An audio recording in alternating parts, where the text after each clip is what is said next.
Hi, welcome to this part of my review featuring Fight to Survive.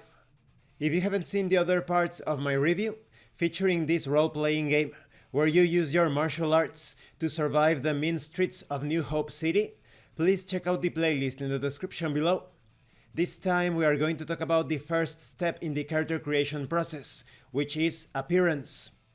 It's time to show the world what you look like. Construct your fighter's image by picking their build, age, and style of dress.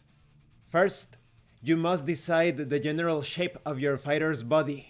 No two player characters in your playgroup can have the same build, at least for the group's first generation. So, come to an agreement among yourselves as players about which player characters will have which build. There are 5 options: small build, thin, medium, tall or muscular, and huge build. There are a few considerations for what to choose. Small for speed. The smaller you are, the quicker you are. Build determines turn order for characters in moments of action. Quicker fighters always go first in play, while really hulking big fighters always go last. Bigger packs a punch.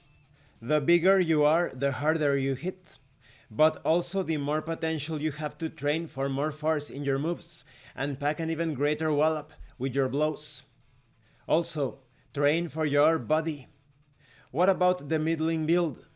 Each build gets a different move, such as grapple, punch, kick, etc., that you find easier to train at, just given the size and shape of your body. Medium build has the most options of what moves you can pick, so you can be more specific about how your fighter will train up their moves.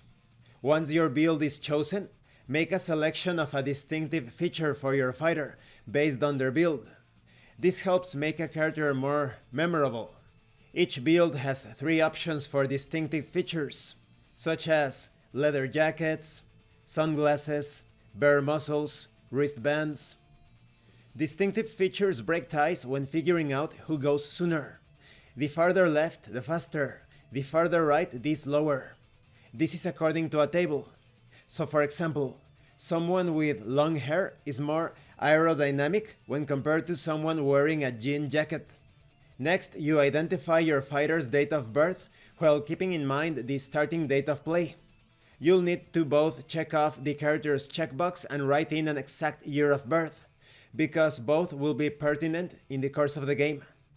It is recommended that if it's your first time playing, that your first fighter be in their teens, 20s or 30s. When it comes to veteran fighters, consider mixing it up by making a group of characters from different age brackets. And of course, you can choose your gender. Concerning dress, you pick one of the 5 options. You are not restricted to one style of dress. You can always change your clothes during the course of the game. But in terms of what you want the other players around the table to imagine your character, this will help. It doesn't matter if multiple characters pick the same style of dress. So maybe you are always wearing your martial arts uniform, or maybe you are wearing street clothes, or even a fancy dress. And this concludes this part of the review. In the next part we are going to talk about character origin. As you can see, the options here make for some very detailed builds. Not only physically speaking, the way that you dress, the way that your body has been conditioned or molded says a lot about your character. I also find it an interesting quirk that you cannot choose the same build at the start. That is, the game promotes a fighting group of all sorts of shapes and sizes. Thank you for watching this part of the review, and thank you for your likes and your comments. If you have any questions or comments, please let me know. And thank you so much to those of you that are going the extra mile to support the channel. If anyone else wishes to further support the channel, the information on how to do that will be in the description below. Once again, thank you, and see you later.